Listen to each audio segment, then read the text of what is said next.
अभिषेक माथुर, जो कि प्रोफेशन से डॉक्टर था, जो हाल ही में मुंबई शिफ्ट हुआ था। शहर की भागदौड़ भरी जिंदगी में उसे एक पुराना लेकिन बेहद खूबसूरत बंगला किराए पर मिला। बंगला विशाल था, लकड़ी की फर्शें, ऊंची छतें और दीवारों पर लगे पुराने सुनहरे फ्रेम वाले आईने उसकी शाही बनावट को दर्शाते थे। लेकिन उसकी सबसे अजीब बात थी कम किराया। इतनी शानदार प्रॉपर्टी होने के बावजूद इसका किराया बहुत ही कम था। अभिषेक को ये थोड़ा अजीब तो लगा, लेकिन उसने ज्यादा सोचा नहीं।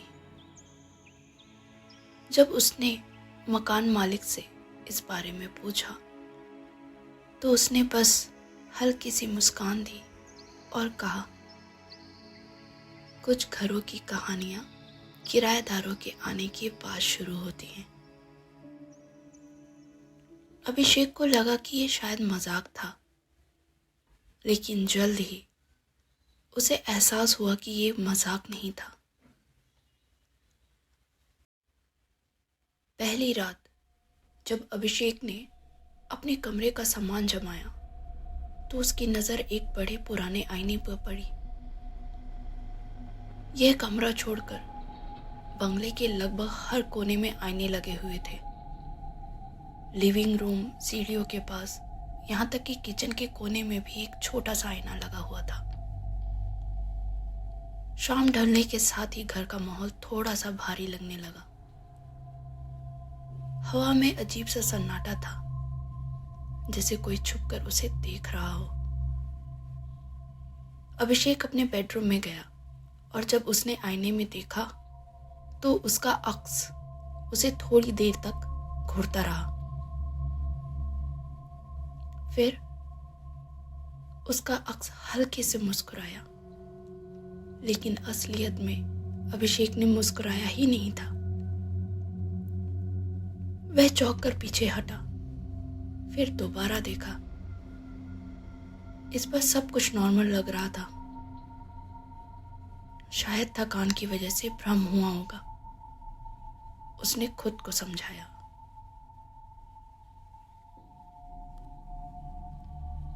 धीरे धीरे रहस्य गहराता गया।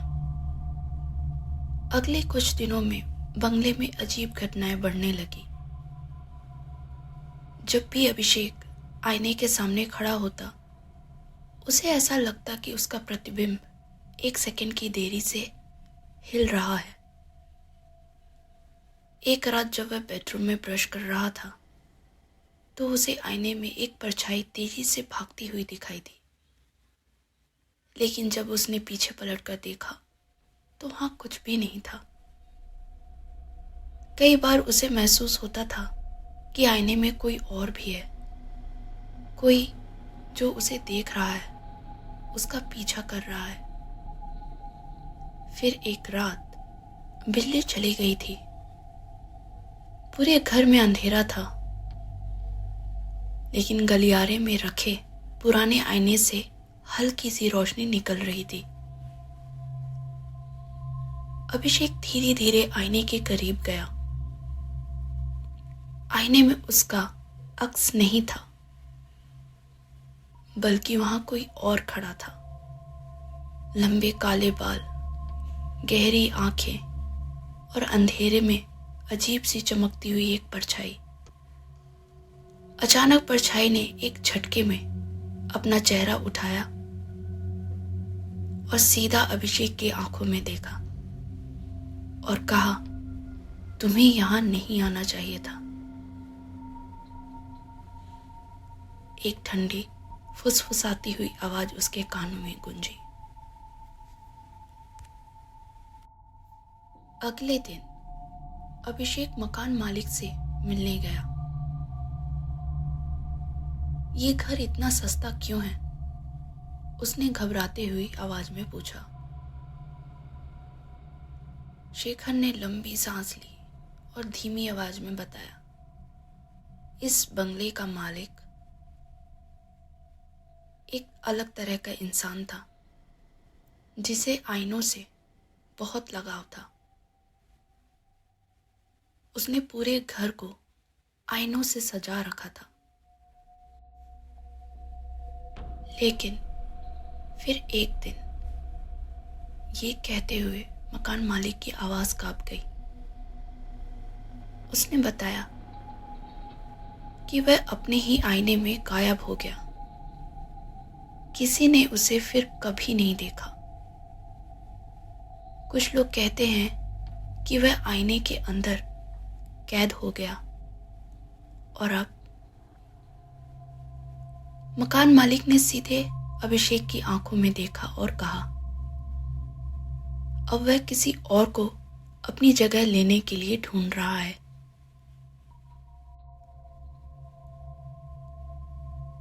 अब अभिषेक ने फैसला किया कि वो इस घर पर एक पल भी नहीं रुकेगा।